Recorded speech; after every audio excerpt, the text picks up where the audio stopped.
Today on Off the Hinges, relax, pour yourself a drink, and unwind from your week as I answer your questions and share stories about this week's trade.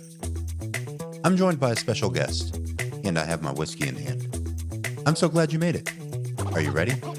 Let's slide into the vault.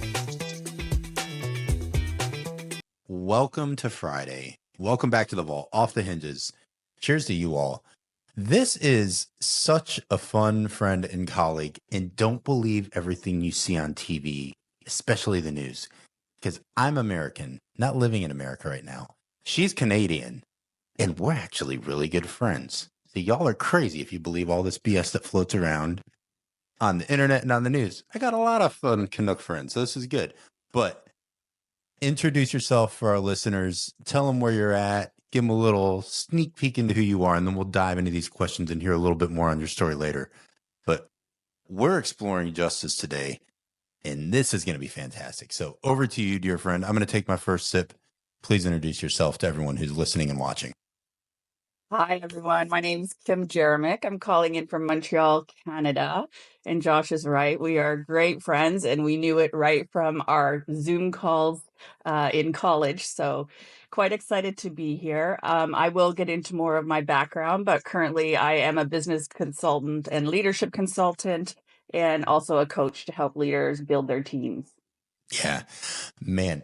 You know what one of my first memories is of us? It was through College of Executive Coaching, which is a fantastic organization, mainly for I think the people it attracts, and then the networking is fantastic if people take advantage of it. So if you go through a course with them or something similar, take advantage of the rock star colleagues and peers that are around you.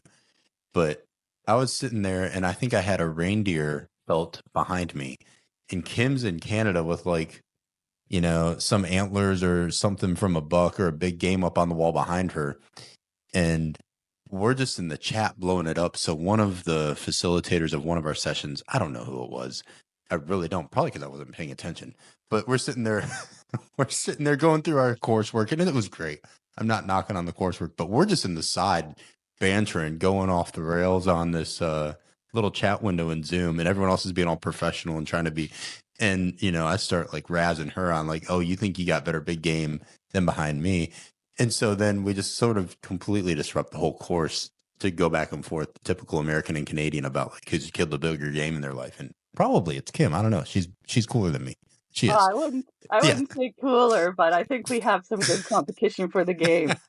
We do, but I appreciate that about you, is you can always chop it up and keep it lighthearted, and you gotta have fun with it, especially when you're going through what we did, 128-hour certification, and it was a grind from what was it? I think May until December I was in that, and it was nonstop. So Kim and I were in a lot of courses together, and yeah, immediately we just hit it off, and we've been wanting to do this for a while now. So I'm so glad you're here. This is awesome. Yeah, thank you. Yeah, but you know me well, and we've had a lot of talk. So I'm going to ask you the staple of my diet, the 3 questions I always ask people on this show or even as a coach. So the first one, it's a good one. I'm excited for your answer. What are you most thankful for this week? Oh, good one. I am most thankful to finally be here with you. And the reason you started to already allude to it is that from the moment I met you, you always had this calmness, but yet sense of humor, super smart. And then when I found out everything that you do, I had to ask you, how do you find time to do this, and do you sleep? And you kind of said, well, I probably don't sleep enough, and I do this because I want to shine a light on other people and learning for my 3 beautiful daughters. And that just lit my heart up, and I thought, this is something I want to be a part of. So that's what I'm thankful for being here this week. Well, thank you. That means a lot. And you're exactly right. We've talked so much about this, but it is for them, and it's for other people too. But I find it really important to have a really good target and a very clear optic and vision of what is your purpose for things. And it gives so much clarity, and it simplifies so much for me. They are my target listeners. So it probably helps me keep my mouth clean when I maybe don't want to be, because I'm oh, little ears are going to hear this. So I'm influencing them. But yeah, it is. It gives it such a wholesome perspective for me anyway, as a dad. And if I'm speaking to them, it's keeping things that might get intellectual in theory. It keeps it very simple and practical in nature. And I just feel like that resonates better for me. So yeah, Well, and I also love being a female executive for so many years and not having a male role model when I was younger, that you take this so seriously. So I think it's incredible that you are really teaching them so many great principles and virtues right yeah, from the beginning of their little minds. yeah. And I would echo that back to you. That I'm really thankful that I've had some really great friends and colleagues and just some really strong women on this show who are really strong leaders. And I love that the other ones I've had on here, and especially you, can model intelligence and strength and a lot of capacity and capability, but you do it with a lot of grace and you do it with a lot of humility. So it's not this egotistical flaunting yourself to try and be self promoting, maybe in growing up in an environment where maybe men didn't give you the center stage when you deserved it. But it doesn't, you're a scrappy person, but it doesn't mean that you come across that way. You come across with a lot of grace and a lot of humility.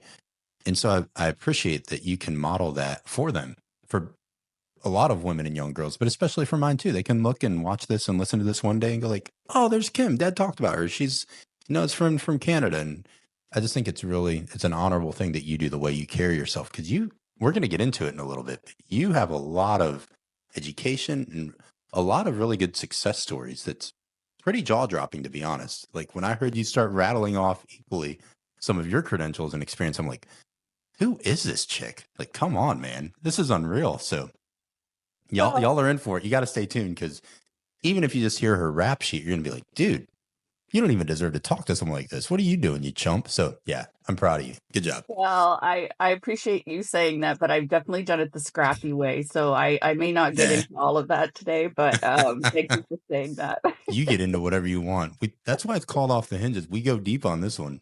Good. We rip that door off the vault. We're going in. All right, next one. What have you been learning lately? So I just finished a 4-week course on AI because Hmm. there's so much going on in business in AI, and I definitely use ChatGPT, but there's more to AI than just ChatGPT. So I wanted Right. to understand more of the foundation of it Hmm. and start to understand how can a company use it to improve operations.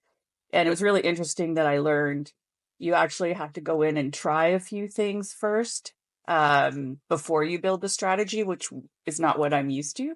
So I just learned about the mapping and machine learning and all the kind of geeky high level stuff. Yeah. So I loved learning that. And then the other thing, wow, entrepreneurship is a whole different game than corporate world. And so I've been spending a lot of time, as you know, and you mentioned we did 128 hours. That's one small part of it, but now Right. starting and running and continuing your own business and operating it all on your own, as you know, Josh, is a lot of work. So I've been trying to learn as much as possible. My generation is probably not as technical. I'm in awe of everything you figured out. So I'm still learning every single day. But it does inspire me because I can figure it out. And Yeah. so it takes a little more patience and time than maybe what I was used to before. So Hmm. definitely learning a lot every day. Yeah. You nailed it. It's like the education is, even if it's a lot of hours or sounds like a lot, it's a step through the gateway into a lot of cool opportunities. But I think that challenge does make it enjoyable, because it's not easy. But when you can put a little bit of your thumbprint on it and, roll your sleeves up and be like, okay, I did this. This work was, like it or leave it. It was me. So this is Yeah. my DNA all over it. And yeah, you can take pride in that. That's good. You're doing great with it. Okay. How do you hope to grow and transform as you find time for some rest and reflection as we're going into a weekend? Well, I'm in a new phase of my life. So I'm finished with corporate. And I've had a very successful career in that world, but it's a lot of stress. It's a different type of stress. So Hmm. I decided to go and try to help other people, other leaders, and help other people grow. So really, what I do is I do a ton of walking, And sometimes my walking is just free form walking, if you want to call it that, which I just let my mind wander and think, and I just need that space. Yeah. And sometimes I use the walking for podcasts because I love to continue to learn. So I do that. And then I have a really great friend. We always goal set. So goal setting at this stage of my life is different from when I was younger. So I find that interesting because sometimes I'm thinking, oh my gosh, I've run out of things to set as a goal. So I have Mhm. to dig deeper. And then definitely journaling. I'm a journaler. I love to write. And it's really interesting to go back. And when I'm having a tough day, tough week, I go back and look at, you know what, reflect. I did do a lot. And it's more about positive self-talk and getting Mhm. yourself through it sometimes. So Yeah. that's kind of what I do. That's awesome. You know, it's really cute. My oldest one, Aria, so she's 8. She will be 9 in August. And my wife, Laura, will take notes on things. She'll like journal, or if she's studying or doing like some devotions or quiet time, or she's really good at pulling out a notebook or a little journal and taking notes on things. And that's how I am as well. I mean, writing things down physically. We might have computers, and I even have like my Remarkable, sort of like the electronic little notebook, but I really enjoy just an actual journal, like paper and pen, and something about it. It's more sticky learning for me to do it that way. Yeah. I just enjoyed it. It's more nostalgic, if anything, I guess. It's a little more old school. But she had asked last year for, I think Laura got her like a little journal or something. I forget what it was for. Really simple. Um, and every day she writes the date at the top of a new page, and she makes a little entry. And this is so cute. And she doesn't mind. Like, she showed me before. Oh, Dad, it's not like she's lock and key and trying to make it private, but she just writes down, today I did this at school. I like over the weekend when she had a soccer tournament on, okay, Sunday I had a soccer tournament with my team here in Hinna, and it just very simple things, but she's reflecting and capturing and writing it down. And I don't have a comparison for any other children aside from the younger ones who are a little bit more maniacal because they're younger. But I will say she's a very sharp little girl, which children are. I'm sure a lot of parents think that. But her ability to recall details and information and actually process and articulate things is beyond impressive for a small child. And I'm pretty convinced it has a lot to do with how she's journaling and taking time to reflect. And just seeing that discipline and that habit built in her is, it's beautiful. Like, I encourage her so much, like, baby, don't ever stop that. That's so amazing. But she really loves to do it. It's just, I don't know. I just never thought an 8-year-old would go into her room on her little study desk and journal every day. And it's, no one prompted that. She asked to do it and she does it. So I don't know. It's just so cool. So I had to tell you a little side story. It's Please my do. daughter who's 22. She still remembers this, so I'm glad you're doing it.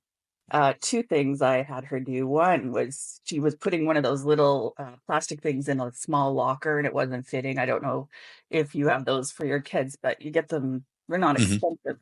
But Right. she might have been in grade 5 and said, Mom, this doesn't work right. So I got her a little book and we started to do product branding and how could she build this better and how could she make money. And so she still remembers this little locker thing.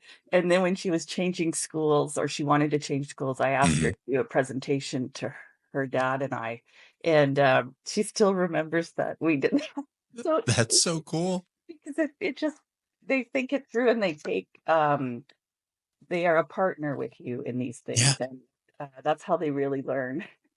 Yeah. And I mean, that's so true to form for who I know you to be, is just watching you as a coach and watching you with other people. But you're so engaged with other people learning, but you're really good at empowering them to learn and not just trying to act like a consultant or advisor. Not that you can't fill that space well, but when I see you as a pure coach, not just as someone who can consult or give advice in a new space, but in a familiar space or even a space where you might not be the expert, you're really good at that with people. But I think that's a gift. It is. It's a blessing and a gift to be able to encourage other people to learn and to explore and to feel excited about things, even if it's not your thing. So I'm sure you did it great with your daughter, but I've watched you do it with other people too. So that's a powerful thing to be able to pull that off. Thank you. Yeah. All right. You have a blank canvas and whatever color paint or ink you want for this one.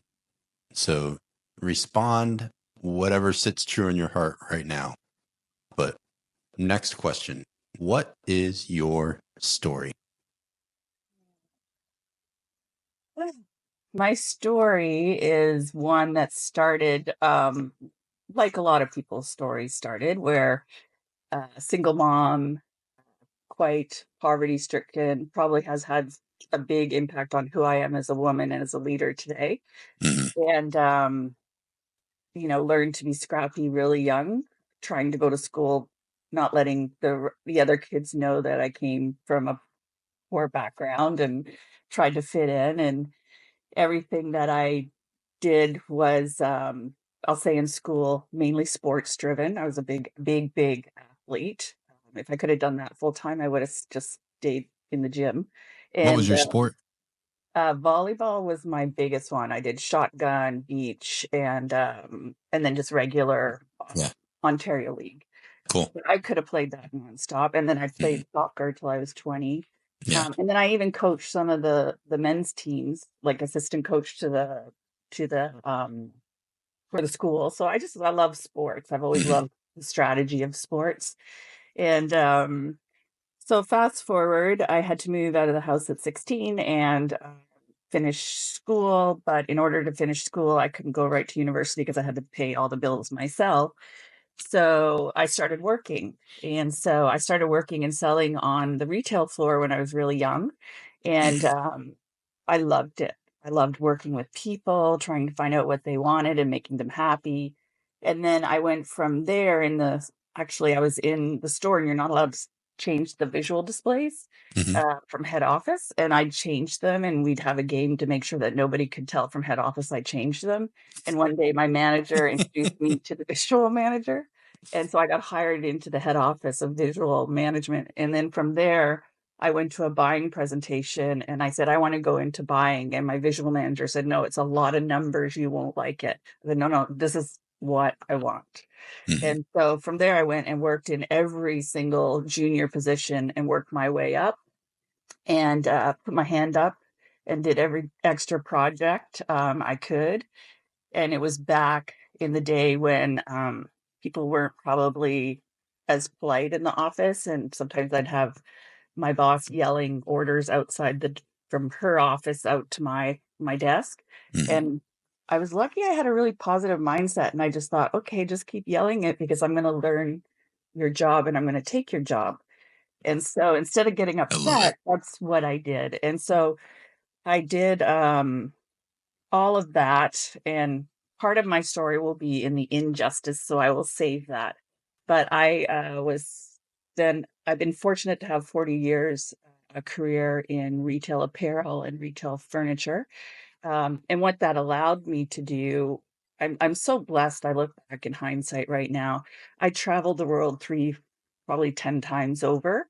And what was beautiful about that is I was exposed to all these different cultures and different types of people and different ways to build relationships and how important respect is in certain cultures. Not that it isn't everywhere. Right. So I got to do that, and I got to do that while being paid. I mean, it's fascinating. Right. And then I'm also a mom of a 22-year-old daughter who's just finishing business school. I'm a single mom. I'm very proud. And what else? I'm a lifelong learner. Back to my education, it's backwards.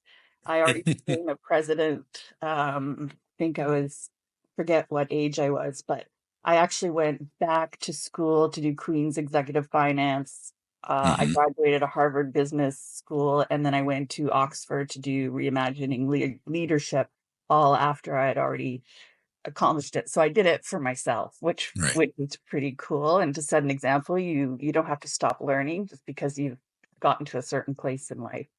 Um, That's not a light trifecta to be like, oh yeah, Queens and Harvard and Oxford. Like, you're come on, come I don't on. know. You're just zipping through these things, and it's like, all right, you're gonna have to hit pause so people can just like catch their breath for a second. That's yeah. Yeah, I think a lot of the things when I went to Queen's Finance, I was like, what am I doing here? I'm a product merchant person. Mhm. But I did have a great controller who taught me I don't need to learn how to build the plane. That's the controller's job. And she taught me how to find the biggest positives and the biggest negatives in a P&L, and then dig into what those are and ask a lot of questions. And Hmm. so by the time I went to Queen's Finance, at least I had a foundation. But when they started going into discounted cash flow and all these formulas, I was like, oh my gosh, what am I doing? Uh, and then when I went to Harvard, um, the first time I went, I was going with a lot of other CEOs and presidents, and Hmm. I imposter syndrome like crazy. Like, what am I doing here? Right. And what I will tell you is I built some of the best relationships I have still to this day. I've traveled to Cairo with 3 or 4 families from Harvard. Hmm. I have continued to keep my relationships, but what I will share with you in the most respectful way is they all have their problems. They're just trying to figure life out just like you and I, and they're learning and they're people. Just because you graduated Harvard doesn't mean that you're any different. It means you may have interest in certain business things and case study Right. things. And going older, when I was a little older in life while running a company, it was incredible because I could use all those practical learnings in the company I was running at the time. So Right. I just, when I look back, I think I did belong there. And Hmm. and Oxford Said Business School was 1 year and or one session, and it was just always a dream of mine. I'm actually, my background is Irish and English, so for me to be able to go back to school there, Hmm. and really understand how to lead in a like the world is changing so much. So how do you reimagine leadership compared to Hmm. what I learned Right. as I was leading and running companies? So it was fascinating. Yeah. And I think learning it for me as I get older and I go through these different learning endeavors, whatever that pursuit is, I think it makes you a little bit more accountable and it becomes a little bit more real because when you're younger, at least for me, and what it sounds like a little bit for you, like you go through your schooling, your basic, K through 12 or whatever your system is. And then, okay, everyone says that maybe some go to college, maybe some don't, or trade school, but it's a grind and it's a part of life that you have to do. But when you get to a certain age and you want to pursue it, and I think the key thing you said that really resonated with me is like you can immediately start applying it. And that's the thing I love because whatever I'm pursuing, I'm just able to roll my sleeves up and start putting it into this cycle of learning of I'm not just having to wait forever. I can start toying around with it, applying it, watching how this might help or, maybe not help me. But it's just really the practical application and the experience of what I'm learning. And it makes us learn it a little bit better. I think it's more sticky that way. But Yeah. also it's just meaningful because you're like, I'm doing this because I want to do it. And I'm going to sink or swim based on whether I actually have the requisite knowledge and education I need to be truly an expert in my field. So as an entrepreneur, whatever we're standing up with what we do, yeah, there's a little bit more of a gritty resolve to like, I actually have to do this. I can't be a chump. I need to be a lifelong learner if I want to continue to help serve others. It's not an arrogance posture. It's like, if I want to be my best for you, I need to continue pressing myself. And I see that a lot in you because, yeah, like you said, when it was just last year that we went together, I'm not gonna say like, oh, how old are you? But like, we're not any spring chicks anymore, either one of us, right? So it's just it's really encouraging to see people that don't get lazy and complacent as they go through life. And I think if anything that people watching you right now can take from her, like, don't rest on your laurels. Don't just sit back and go like, I've been to Harvard or I've done to this. It's and I think most people would agree with that in theory, but practically, what are you doing to actually continue learning and pushing yourself to be the best you that you can be, not just today, but tomorrow and carrying on. And what a cool example for your daughter and people around you too. That's that's very honorable. Yeah. I think it's amazing because you can continue to be vulnerable and you can continue to be with like-minded people that want to continue to learn and don't think that they do know everything.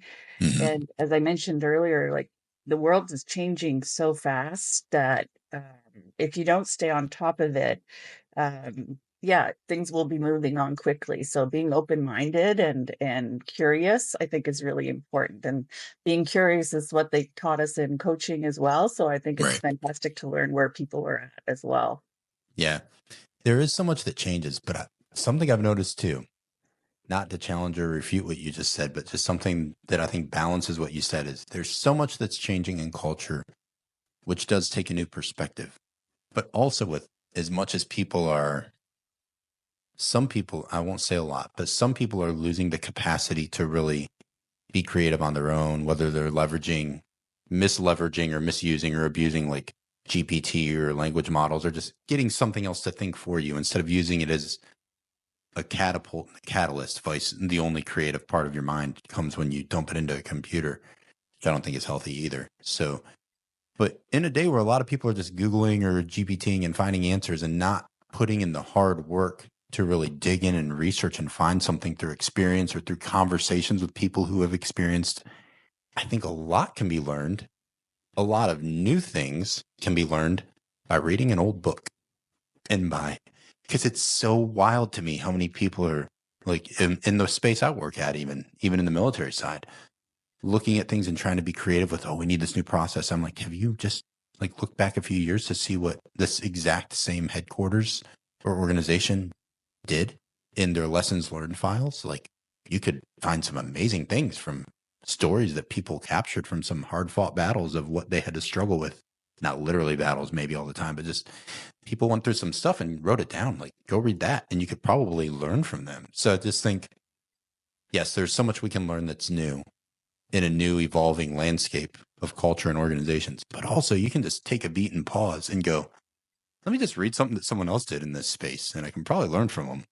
Yeah. So, I think one of my friends said she was speaking to a mentor, and he said, just go back and look. History always repeats itself. There's always like those nuggets that you can learn. So I'm glad you said that for sure. yep, people be people, and we aren't that much different anymore than we used to No, be. and even business and people foundations, that part doesn't change. It is. Yeah, it's wild that I have a guy that's he was fascinated in what I'm doing. Like, oh, organizational psychology, that's really cool. I'm curious. And it's a colleague of mine from a different country, another fellow officer. And I showed him something. It was stuff that David Kolb had done, and I really like some of his stuff on experiential learning. And he's like, "Oh, this is fascinating." And I'm like, "Yeah, well, that was like mid '80s. I think '84 actually when he published some of his stuff on experiential learning." And he's like, "That's like over 40 years old." I said, "Yeah, I know." And I was like, "There's like some things that people think is radically new, like you said, like people or organizations like Harvard have been doing for, north of 50 years. Like it goes in cycles and people stumble on it like, what's this new hotness that I never knew about? I'm like, it's been around for a long time. Yes, uh, yeah, it's not that radically different. It's still good. I mean, it's valuable, but it's not new. Like, wake up. That's awesome. All right. I'm really curious to hear this. I probably have a sense, but I'm really curious how you answer this next one. How do you, just Kim, without reading a definition in a book somewhere, how do you define or frame this virtue of justice? Well, I don't know if you remember how quickly I answered that I wanted to talk about that. It was immediate, and I was like, man, Immediate. she's got some stuff for this one. Yeah. Well, and it was interesting because right from my heart, it was Hmm. what came top of mind before I thought it through, believe it or not. So Right. it's truly in my heart and in my instinct. And then I reflected back to what it means to who I am and what my values have been. And so I would define the virtue of justice of upholding fairness and protecting others. And one example being a leader, and you may have had this in your role as well, when I've had one of my leaders come in and say that they want to let go of someone. Hmm. And I've seen this so many times and it just breaks my heart. So my first question is, okay, let's go through the program that you put this person on to help them improve and communicate what the issues were. Right. And I'll say 9 out of 10 times they hadn't done one. They just said they're not good at all these things. And my view, and that's where I uphold fairness, is as a leader, you can't assume that someone understands and knows how to do something or that there's something wrong. And until you put them on a 3-month program and you do your part as a leader to really help that person, then Mhm. we're not having the discussion of letting someone go yet. Right. So that's really important, touches my heart. I think acting with integrity, making sure that you are constantly doing what is right for the company, for the person.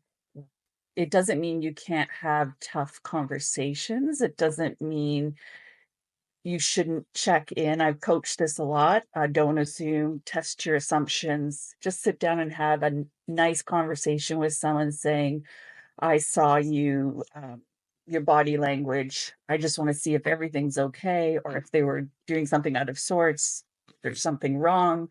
So again, just really doing it for the right reasons, not trying to catch somebody doing something wrong. Hmm. Um, and then a big, big one for me is believing in people before they may even believe in themselves. And so, what I've always loved to do, and it's part of some of the other questions you have for me, but I think it's so important. Like, you can have a perfect resume, or whatever perfect means, depending on who's looking at it, Right. which is a whole other discussion we could Yeah, have. that's so subjective. Exactly. Yeah. But when you're watching people in a room or on your team and looking for what lights them up, what are their strengths? Because they may not have something on the resume today, but if you, as the coach or the leader, can help identify those things and put them on a expedited development plan, like you can make a big difference in people's lives and careers. And so I just feel that it's justice is making sure that you are always looking for the best Hmm. and you can bring justice to that person and maybe to their life. So Yeah. that's important. And then the other thing in reflecting, I read a long time ago, a servant leader, and I truly am a servant leader. Like, Right. I'm here to help. How can I be of service?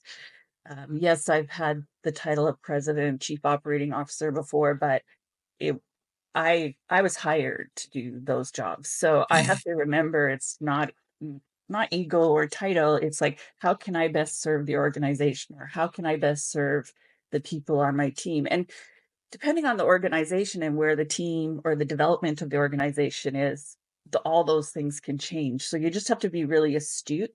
And the other thing, which you and I have studied and you are great at, is behavioral styles and assessments. Is not everyone reacts the same either. So justice is in, Man, you can say that again for the people in the back. That is so true. yes. And so serving justice is giving them a chance to be themselves and trying to understand them and trying to bring out the best of them, not trying to treat everybody the same, I guess is what I would end that note on Yeah, why I felt so passionate about justice. that's so good. We might park it there just for a second because it made me think of something that happened this past weekend. But yeah, first before I give you a quick anecdote from Aria had a soccer tournament this past Oh, weekend. So it was Sunday. We went to church and it was cute because it was their little Sunday school. I teach every few weeks there, and so I taught their little kids Sunday school lesson at church, and then we went as a family pretty much like right home. She changed into her soccer kit or football here in Norway, but I still call it soccer because I'm American. So whatever, they can rag on me. So we go to the football pitch, and it was a little bit of like a cloudy day, but it was a really perfect day weather wise for soccer.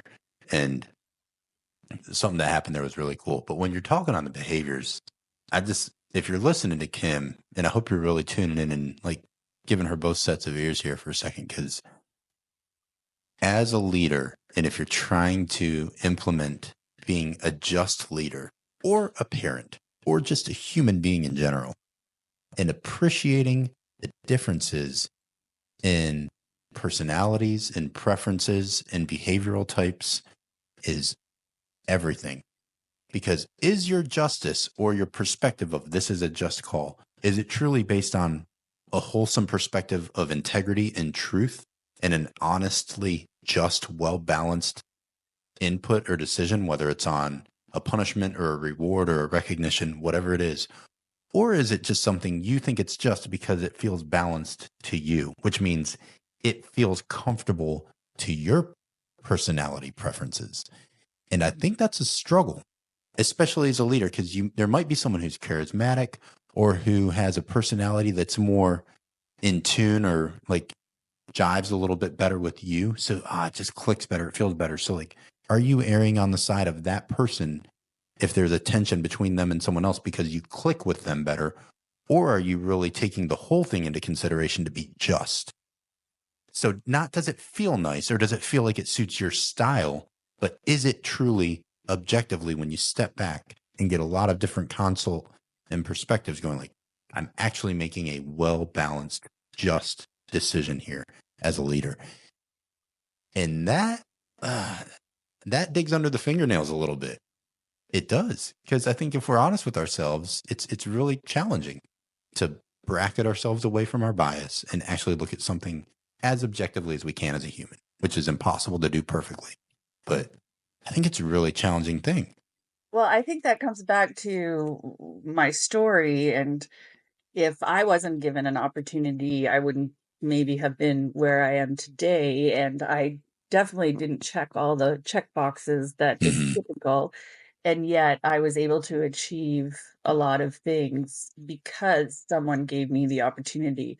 And so, with all the studies, even before the college of executive coaching, I did a lot of behavioral styles with my leadership teams.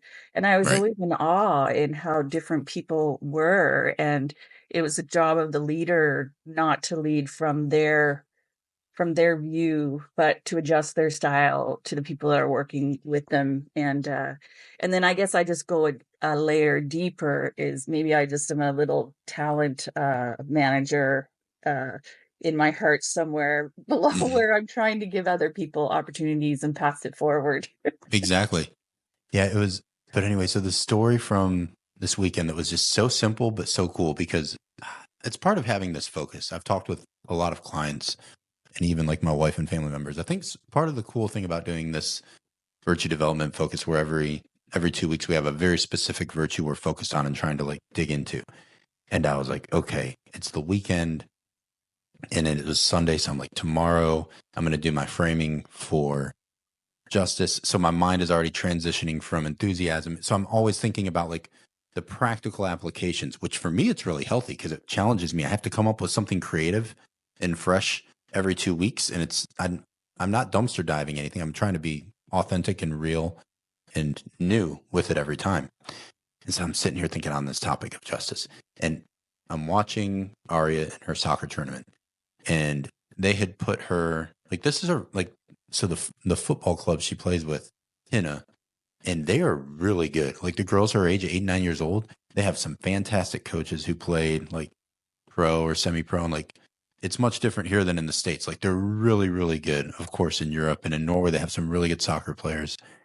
And so this football club is good for a little girls club. I've seen some of these girls and I'm like, y'all are ridiculous. It's impressive. And Arya's okay, but I'm not going to say she's great because she's not yet. But she's very disciplined. She works harder than anybody. She's very cheerful. But she was getting frustrated because they had her in goal just to let her try different positions. And it wasn't a high stakes tournament. It's just, they play 4 different games. It's just for kids to develop. But she wasn't doing that great. And she was getting frustrated, and I could see it. So the coach, he didn't pull her out because she was getting frustrated. But it was time to rotate another kid in. And it was like, a small handful of girls on the team. So the other girl needed to come in, and she came to the side. And I could just see it all over her face. She was just beat down emotionally. Like she came over, she's like, I'm sorry, Dad. I'm not playing well. And I said, you don't have to apologize to me. It's just have fun. It's just a game. But I also realized that doesn't really help her much because she's like, I can't just have fun. I feel like I suck right now. And so I told her, I said, hey, I want you to go up to your coach. And it's fantastic. Like Norwegians, all, even if they say, oh, I won't say all, there are some that don't speak much, if any, English, but the majority of them speak really good English. But they'll hit you with like, oh, I don't speak, very good English. And you're like, yeah, you're full of it. You do. So it's nice for Arya because her other sister goes to a Norwegian school and is fluent, but Arya goes to an international school, which makes her feel a little uncomfortable at times because she's the oldest one. She's not as fluent in the language. There's just a lot of things that are different for her in this new culture. And she's trying to fit in with the girls, but she doesn't speak their language. And she's not performing at the same level they are because they all play together at school and they're always playing soccer together. So I could see this all just like weighing in on her in this very small moment. And I looked at her and I said, listen, I think what would be really smart for you to do is go up to your coach and first of all, apologize to him for getting frustrated and losing your attitude a little bit on the field. Go up to him and say, Coach, I'm sorry. I need to control myself better. I said, because you owe that to your coach. You owe that to your teammates to be honorable and to control your spirit. We don't lose it. And I said, and then I'm going to be there with you, but I want you to ask him what he thinks you should do to improve when he puts you back out there on the pitch. And so we walk over there and I just tapped him on the shoulder and I said, hey, Jan, Aria would like to say something. He was like, oh, of course. Yes, Aria. And man, the Hina football coaches, like Norwegians in general, are so good with children and so gracious, very calm. But these guys are special, man. They're awesome. And this guy just gets down on her level, like takes a knee. And it was brilliant. He's a great father too, so he knows how to do it. He's a pro. But he gets down on one knee and he's talking to her, looking at her in her eyes. And as a dad, I'm just like so thankful for this man being respectful to her. And she apologized and he said, oh, thank you, Aria. He's like, you're working very hard. Don't worry about it. But he looked at her, and this might be a long coming full circle with it, but what you said about recognizing someone's talent and their abilities, and maybe they're not exactly where they need to be. And this guy, as a coach, really is the leader of this organization, which is just a bunch of maniacs playing soccer.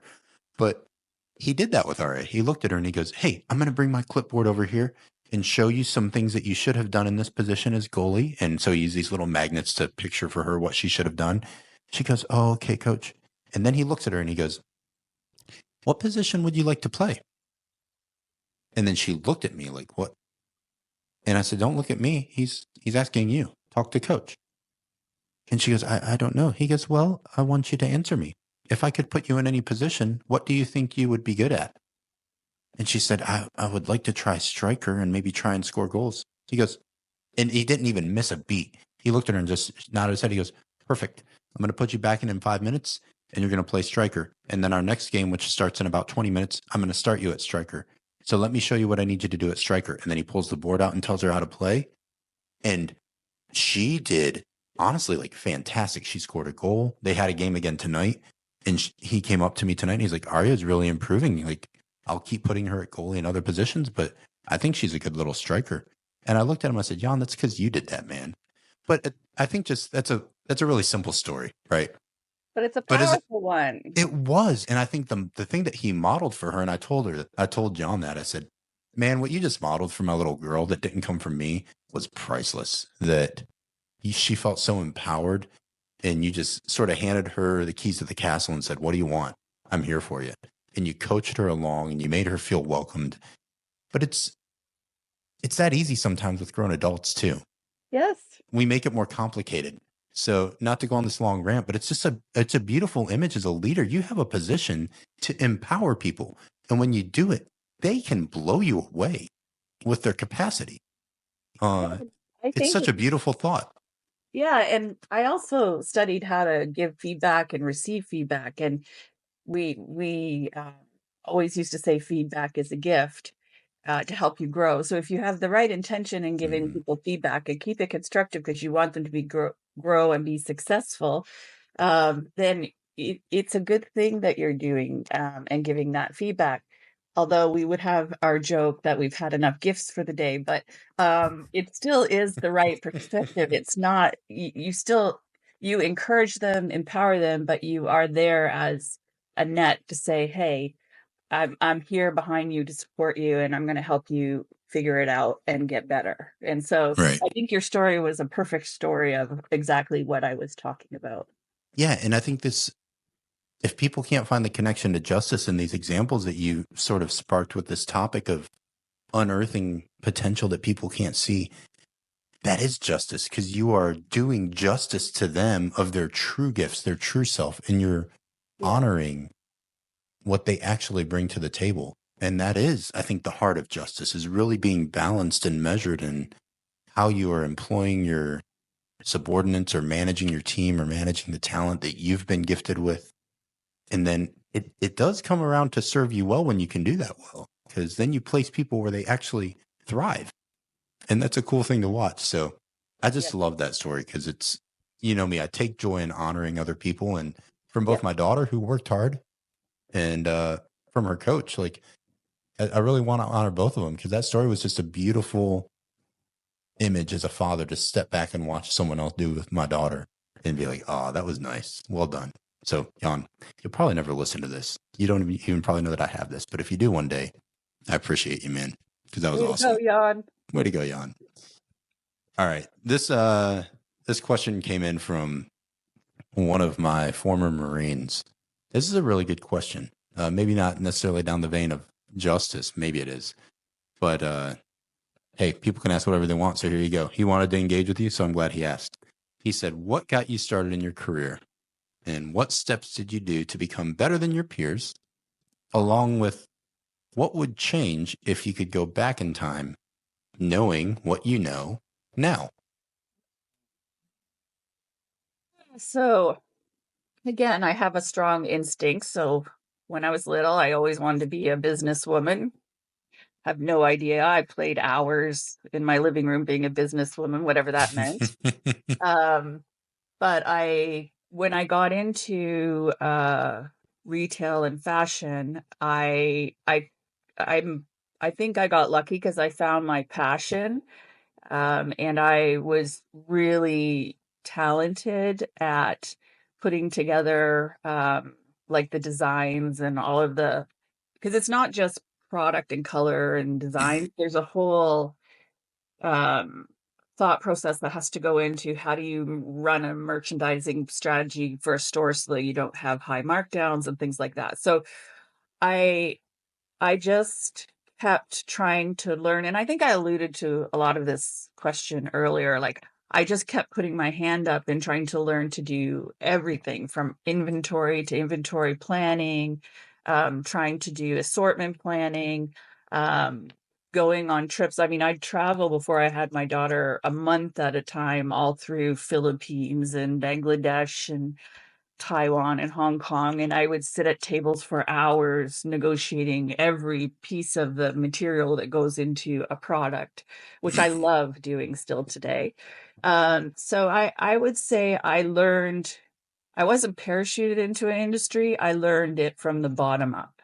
And Mhm. so I feel like by the time I became at a certain position, I could have really good discussions with everyone from the retail selling floor to the warehouse to someone doing the inventory to doing fit sessions to the buying. So I feel like I took the time to really learn the whole industry from a lot of perspectives. So I think that's what I did well. I wouldn't say I got started in my career as strategic as I needed money to pay for myself to live, to be quite honest. I Yeah. just think I got lucky with the one that I went into.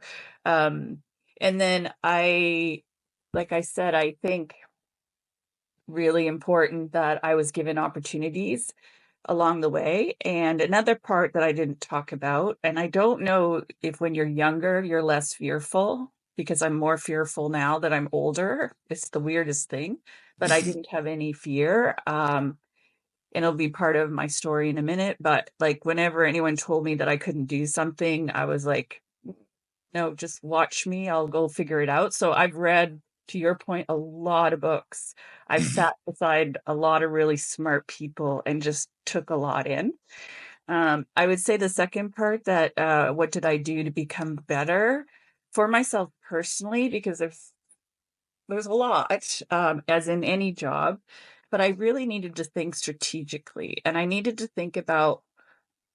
I made myself, uh, I would say halfway through my career, I made a commitment to myself that I would be relentlessly disciplined on the return on investment of my time. And Mhm. what does that mean? You can be stressed because you have a full list of things that have to be done. And now I coach other leaders of, okay, well, what are the most meaningful things that you must spend time on to get a return on investment for the company or for yourself? Let's Right. list those out. Let's prioritize those.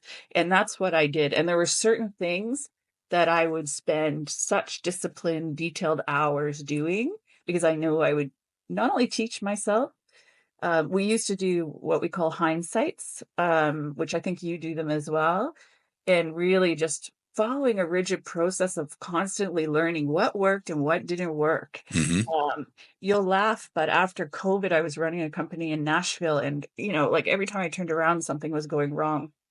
And I actually got to a point where I was like, did I do something? Like, did I miss something? So I actually did a hindsight on the first 6 months of 2020 on myself. And I went through, I keep meticulous notes, and I Of went course through you do. like, what did I do? What couldn't I have done? And then there were a lot of uncontrollables that year. And so I just like, I learned there were always things. And that's another thing in my mind is like, you can always learn more every year, always Right. learn. Even though you've been doing the same job forever, you can always learn more. So those are some of the things that I did to be better. And as we talked about continuing to learn and educate myself, um, what I loved about doing case studies, it was so many different types of companies, and it all comes back to culture and your team and really being focused on your product, brand, mission, vision for your clients. And so, it just was reinforcing on like, okay, how can I continue to weave this into what we do Hmm. strategically? Yeah. And what would I have changed? I uh I worked for one company that I really enjoyed and went from GMM to president. And I'd been doing fashion apparel, both men's and women's, for probably at that point 30 years. And I was just getting a little bit bored and I decided to leave, and that's where I went into the furniture industry. I don't Hmm. have any regrets going into the furniture industry because I learned to take a whole new set of raw materials and design engineer them to be very profitable in the product as well. And a lot more learning with manufacturing and how efficiency works and things like that. But I really should have probably stayed longer in the women's fashion apparel because it's just somewhere I just naturally, it's like when I left women's apparel and I went into furniture, I was struggling a little bit. And someone shared an analogy with me that is like, if you've been training to be a swimmer, an Olympic swimmer, you've been training for years and years and years, and you jump off that diving board and you just go. Whereas I was jumping off a diving board that I hadn't trained years and years for because it was a whole new industry. And Hmm. and I was like, oh man, I got to like learn some new things. And so that was a big eye opener of yeah, what the challenges were. But I wish I would have stayed a little longer. I did go back in Nashville and do some more fashion Hmm. before I decided to leave corporate. So I ended on a high note. Yeah, that's fantastic. Thanks. Yeah, and listening to that, so Garrett, there's your response. I think there's so much we could unpack there, but not even necessarily justice, just the application for everyday life of being able to reflect on yourself. And I think even when things are going well, because sometimes I think you nailed it. A lot of things that happen, there's uncontrollable variables.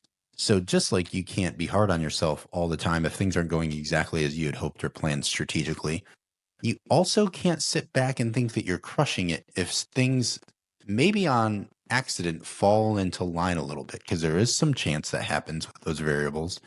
So I think that might be the more dangerous thing for an entrepreneur or a leader or just a person in life in general.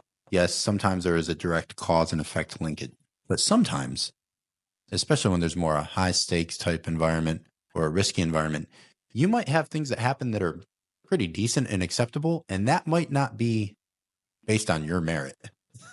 So I've had let's that just happen.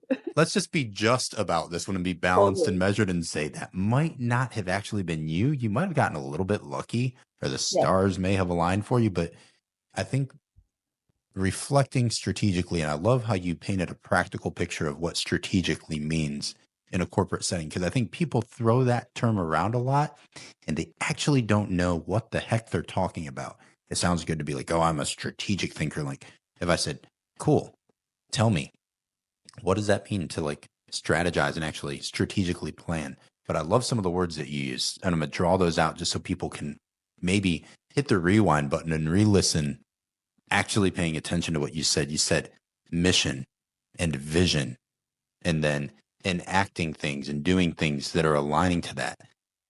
because you can have a lot of hardworking, skilled people, or you may be a hardworking, skilled leader. But if you're doing a lot of things that aren't aligned to the mission and the vision, not just for your company or organization, but you also said for our customers, what's our vision for them? That's an organizational level of emotional intelligence of like, what do I want people to feel when they experience now Impactful Strategies Group, right? When Right. they experience Kim and all of her colleagues in corporation, or what does Josh want people to feel when they experience foundational coaching or my family or things that matter to me? So, am I strategically aligning everything I do, not just to my purpose and my gifts, but like to the vision of where I'm trying to take my life and trying to take this journey of others with me? That is strategic thinking as a leader. I'm not just doing a lot of good things because maybe someone else should be doing that thing because I am called to this thing. And when you're passionate and purposeful in that way, you actually can't be shaken. Like I tell a lot of people, because I've had a lot of people, and I'm sure you felt this too, that throw up, oh, you should do this. You should hit this demographic. You should hit this niche. Have you thought of this? Have you thought of monetizing this or that? And I said, that's cool. You don't understand what I'm actually doing this for. You don't understand my true why. And actually, the way you're coming at me, I'm not going to waste time telling you because it just doesn't matter. We're just going to let that one slide because that's not my purpose. That's not my vision. And that's not my mission for me and for this endeavor. So I think it's when people toss around strategically, to me, that's actually what it is.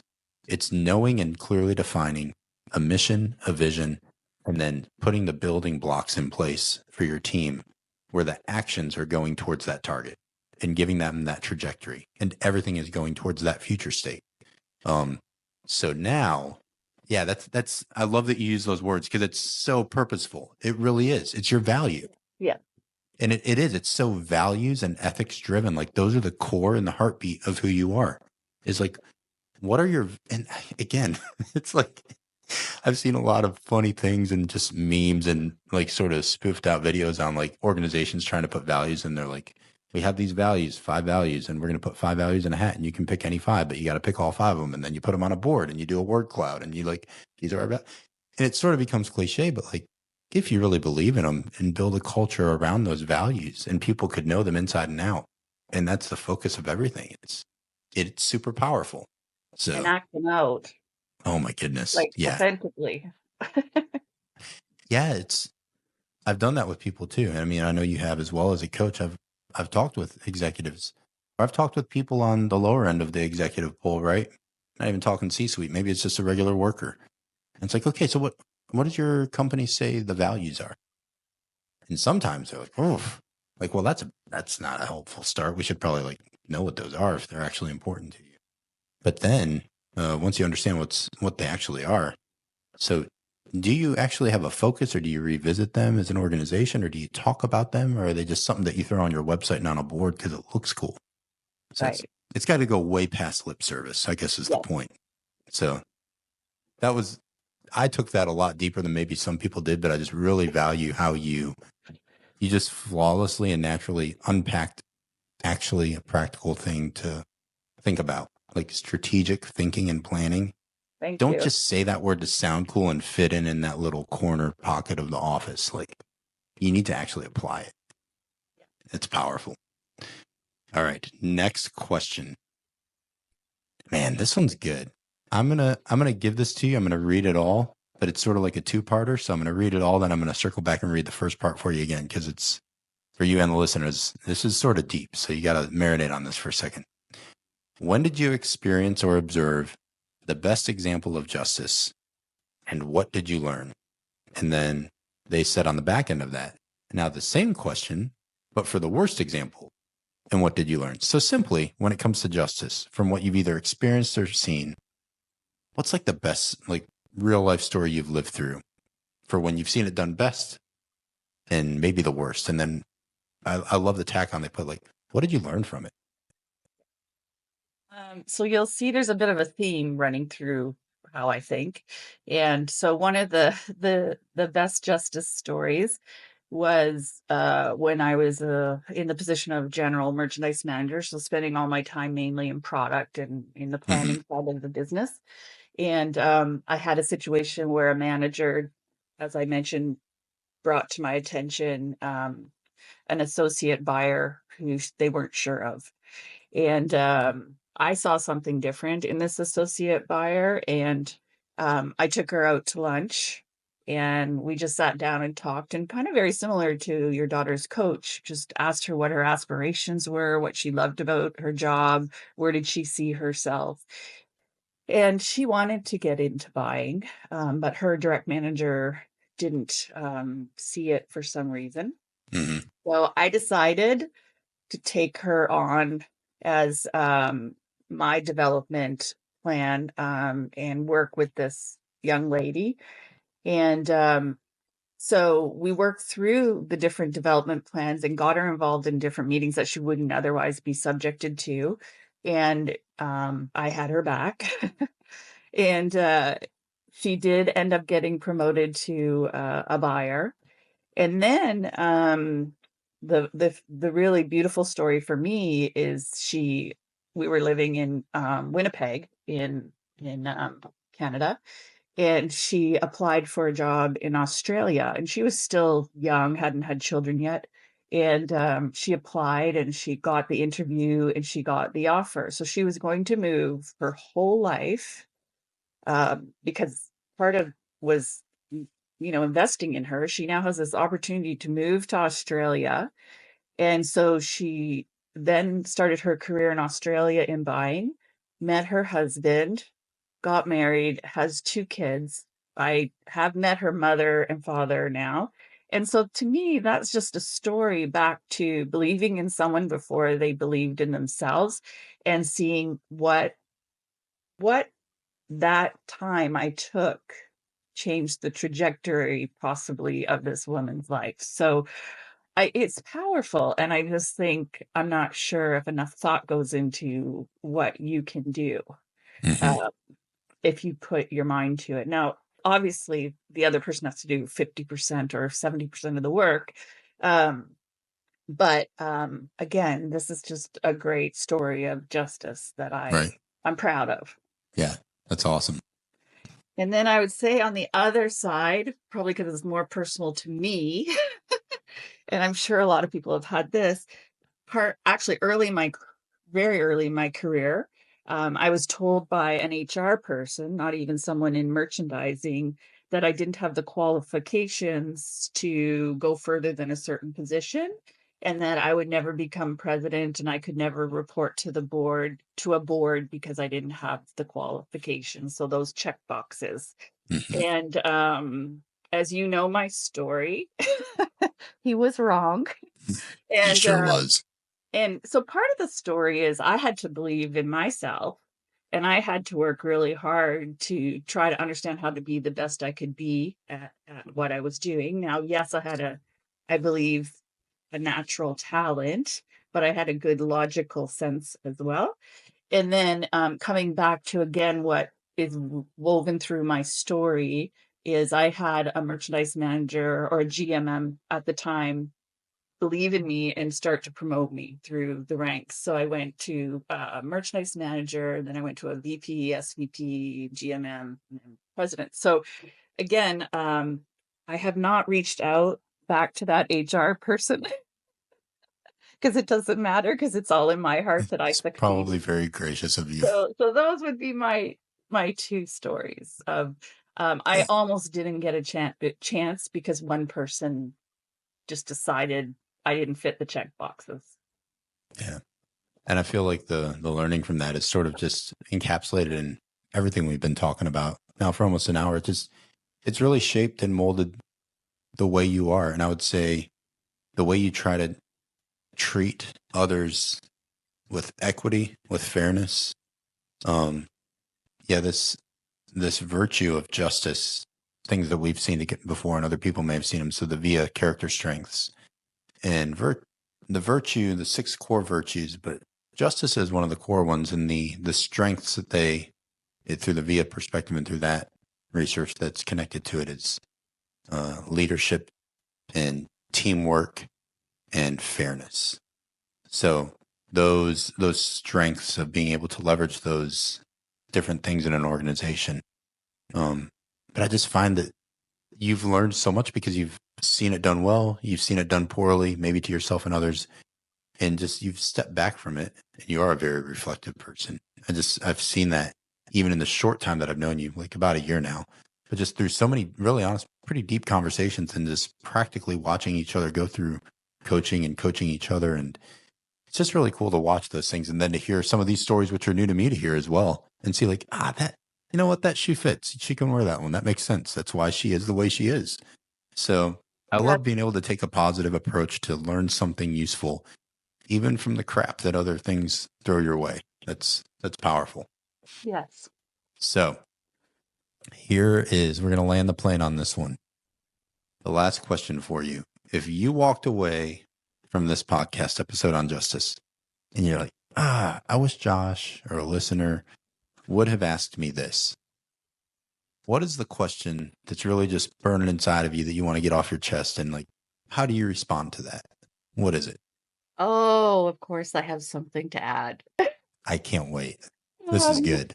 So first of all, please, before I ask you the question, just take a moment and remember how much a privilege it is to be a leader and how much impact you have. And it's not just only on the business or the execution or the tasks, it's on people's lives. Mm-hmm. So my question would be, who might you be overlooking right now? And what could happen if you could coach or teach them something to help their career or maybe just change a life?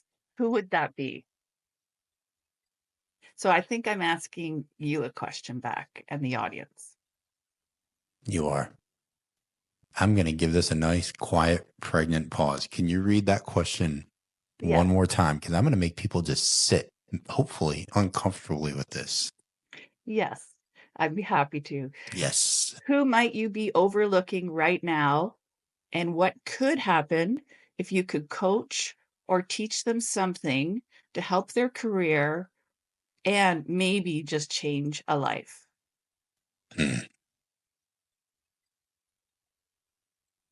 You got to answer that one. Honestly, be just. Have some integrity. Think on that. Chew on that. And I love, you know what? You're the first person to do this. When I asked that question, and what a coach. That's just the heart of a coach. To say like, oh, you know what I want to leave you with? I want to leave you with something that causes you to reflect. And actually, if you watch this or if you hear this, I would love for you to drop in the comments or shoot a message back and maybe give an answer to that. So like, don't just sit there idly by and say, oh, that's a great question, Kim. Thanks for asking. I hope someone else can get on that for me. Take that on board. Challenge yourself. Oh, that's powerful.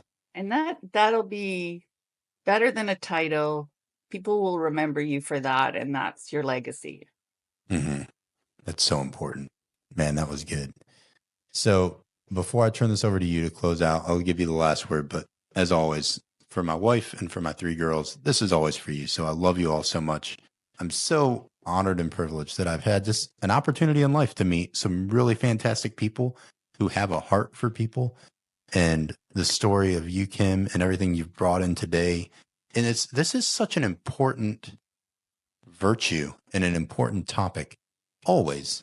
I really believe that. But also today, in today's world, there's a lot of injustice. There's a lot of arrogance. There's a lot of hatred and nastiness. But I love that this can be a platform where people can see that it's not always as bad as what maybe the media or social media or different news outlets try to make it sound to be, because there are really good people like Kim that actually really care. So like, open your eyes, open your ears, open your heart, and maybe close your mouth and hold your own opinion in for a second and just observe the world around you. And there's some beauty in it still. And there's some very redeeming qualities and some really redeeming people.